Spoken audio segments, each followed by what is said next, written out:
can you tell me your first memory of Star Trek in your whole life? And what is your favorite episode of Star Trek? My first experience was when I was 6 years old watching it on network television. Okay. Back in Indianapolis, Indiana. I know. And I think it was because I was so young, the Tribble episode. Wow. With all these little fuzzy, that was kind of cute and fun. I resonated with that more at that age, I think. Yeah, I guess my first memory. Maybe my first. It's just so crazy. My first memory is Khan. Which one? This is so insane. Remember at the end when he's twisting, sort of, and he's going to blow everything up, and then it all happens. It was like a cylinder thing that like pops up. So I'm from New York City. On the subways, on the floor, they would have these chrome discs that had rings around them. Mm-hmm. And I always thought it looks like the disc, the thing that Khan uses to blow everything up. That's my earliest memories. That's the most random answer you're ever going to get. And I swear, my edible did just kick in. So, So every time you're on the subway, that's what you think of is the Wrath of Khan? if you're ever on a New York subway Okay. and you look at the floor, there is a chrome disc on the floors of subways. I don't know what the purpose is, but it looks like that thing that Khan is twisting to. It's the detonator, right? Yep. Yeah. Well, there you go. That's a much better memory than mine. All that cute fuzzy Guys, things. you guys wanted to get weird. Yeah. How many edibles? Both of your characters just recently, your shows both ended. So where do you see your characters going like next? Where would you hope that they would be after? Well, I'm sorry to hog all these answers, Doug. Go ahead. Go, sorry. It's so funny when a show ends in this business. Of course, you feel like, well, I can't believe they're ending it. You feel hurt, but in Star Trek, it never ends. I mean, here we are today. We were in Hall H today, sitting with the legends, all of them. All the legends, right? I mean, it never ends, and I realize when you're a part of Starfleet, your service never ends. It's really funny. So I don't think of any of it as ending. And the fans keep it alive. Yeah, right. Having done the convention circuit, especially, it's very much as present now for them as it was when we were airing for the first time, because they're watching reruns constantly. I just rewatch Discovery. I hear constantly. So it's very much alive and present for them still. But asking me where my character might be, where I'd like to see him, I'd like to see him kind of like, because Saru graduated into a place of diplomacy as an ambassador, married to President Torino of the planet Navarre. Okay, what a lovely way to end the series for me. Sure. And I'd like to see them maybe vacationing on her planet while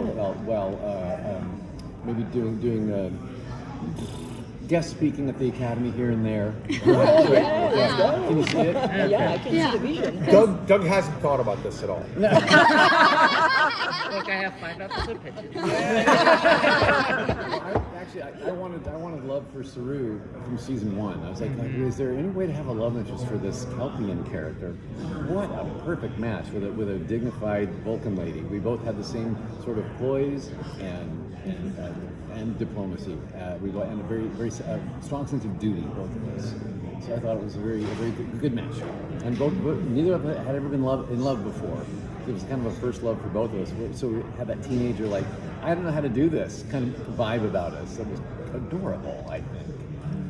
So Jerry, since you say it never ends, where would you like to see your character go? Or was there something that you wish they had explored more? Oh, you know what I'd like? I mean, I know the timelines are different. Who cares? I know the timelines are different, but my character is Captain now. Spoiler alert. The show's been off the air for a couple of years, so I'm allowed to say it. I would love to, at some point, captain my wife my wife's character, Una Shinrai, where my wife has to serve under my captain.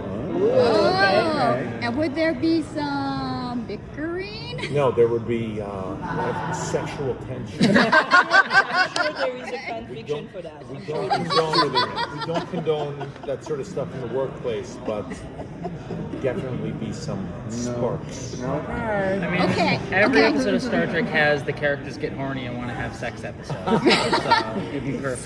So, your captain would resemble which captain the most? I guess Riker.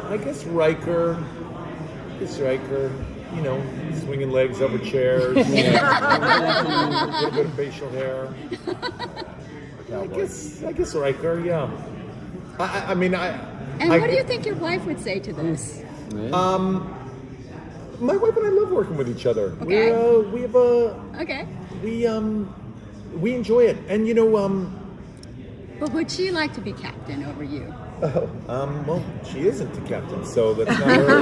Starfleet, I'll say. Ransom will be back in Avengers Doomsday.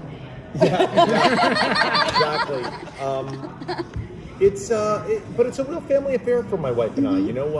And I talk a lot about I talk a lot about Strange New Worlds because it's a part of my life too. You know, when my wife is working on it, you know, my wife and myself and my kids are with her a lot of the time. So it's really it's all a part of our lives, you know. It's a big part of our family.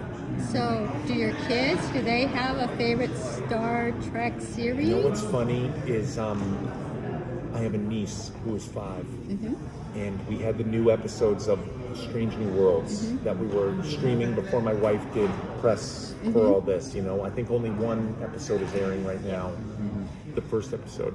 So we sat down and watched it with my 5-year-old niece, and my wife hooked her good. She really hooked her good. At 5. At 5, hooked her good. Started But there was a scene. Oh gosh, I almost said something. There was a scene that was scary, Okay. and my 5-year-old niece is like, "No, I'm done. Yeah, no, I need to take a break." So you know, it's, careful parents, you know, a little parental guidance is needed there. But yeah, my wife looked at real good. Is there a wisdom or a lesson that you've learned from Saru or from Ransom?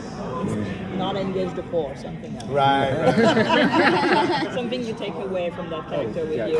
Well, Saru was kind of born into fear, and got fearful, like with this threat angler that came out of his neck, and wondering, like, sensing danger and being afraid of it, being a prey species at the same time, with a predator species that was keeping them under their thumb all this time. For him to evolve into going through an adolescent period called Fahari in season 2, where my threat ganglia inflamed and fell out, and all of a sudden, no more fear, and he's full of courage and confidence that he'd never had before. I was like, that's the lesson I took away from him, because I understood him as a fearful being. I live with my own anxiety and my own fears every day, and so going on the journey with him into a place of confidence was like, oh gosh, well, if Saru can do it, so can I, dagnabbit, you know. And I have a lot of fans that tell me the same thing, that they've worked through their anxiety and their fears by watching Saru's journey. So that's really, that's my takeaway. I guess I could say something about Lower Decks and all that, but my takeaway is just really being here today and being with, you know, Doug, and being with Robert, and being with Michael Dorn, and being with George Takei. I feel like I'm a part of something historical, and you know, I mean, I know I was in Stand By Me, and that was 40 years ago, and we're still talking about it. And Will Wheaton and I, you know, go show it on the road, and we have, like, you know, people still talk about that movie, but you don't really, like, it's so funny, like, I don't think I realized when I started working on Lower Decks that I was part of something just really bigger than myself, and just, like, a part of, like, not even entertainment history, not even TV history, like history. And it's just, it's just humbling and just such an honor to be here today and to be asked to represent Star Trek 60. You know. What do you hope is each of your shows will mean 60 years from now? Like, because both your shows are so unique in their perspective within Trek. So what do you think that'll sort of be reflected on 60 years from now? Or what do you hope it will be reflected on? Oh gosh, we'll use the word hope. I hope that the word hope is still prevalent and still the reason for this whole franchise in the first place. Hope for a future where we all get along. Hope for a future where conflict is solved with diplomacy. That's my hope. For Star Trek 100, want them carrying me out there.